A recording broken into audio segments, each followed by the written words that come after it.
Oh, she said, I'm in the spirit world. These are my soulmates. These are my spiritual friends.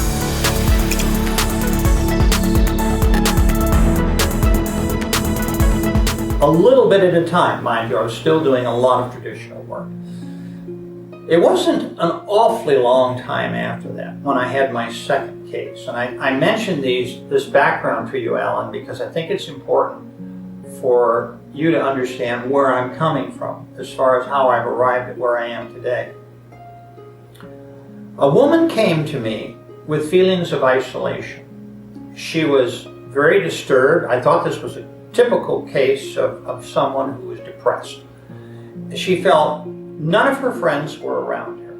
She felt lonely. She felt disconnected from society. Okay. So I took her first into her childhood. We talked about childhood friends. There were not many. And apparently they did not relate to the people she was looking for. So then I moved her into a past life. Now, once again, I need to tell you that this lady was very somnambulistic. She went very deep, very fast. And she too was getting a little ahead of me. Only the difference between this case and the World War I soldier was that she'd gone even deeper into what we call the theta state. She was in a superconscious state.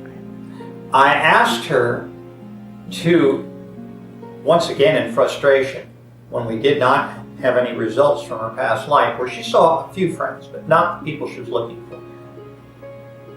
Go to the place and time when you last saw your group of friends that you're missing. This was the key. This unlocked the door for me, because the word group is a trigger word, because we have spiritual groups. Suddenly, she was in the spirit world. I, of course, did not know there was such a thing. Most people who work in past life regression think that there's nothing more than a grayish limbo between lives. And of course, today I know this is not true. In this woman's case, she began to cry. She was laughing for joy and crying at the same time with her eyes closed, pointing to my office wall. There they all are. And I said, where are we? I thought we jumped into another life. I didn't know where we were. Oh, she said, I'm in the spirit world. These are my soulmates. These are my spiritual friends. And I'm thinking, oh my God, why me? I mean, you couldn't pick a more inappropriate person than myself for this kind of analysis. I was not that metaphysical, I truly wasn't. I did my best, as I had done with a man in World War I, and I found out a little bit about this soul group and discovered that she truly was between lives. And I just want to tell you that from these two cases, I began to realize there was much more of the world that I didn't know of, and that in fact I had been given with this tremendous gift to be given a key to learn the things that I wanted to learn all my life up to that time. Who are we? Why are we here? Who sent us?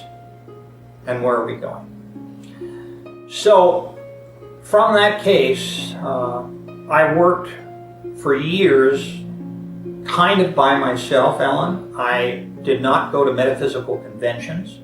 I did not go to hypnosis conventions. People later, my colleagues, told me this was quite, unfair for you to leave us out of your research. And of course, I didn't want them involved with my research. I felt I had to do it alone. I didn't want to be biased by their opinions. I wanted to work on my own cases, and I worked.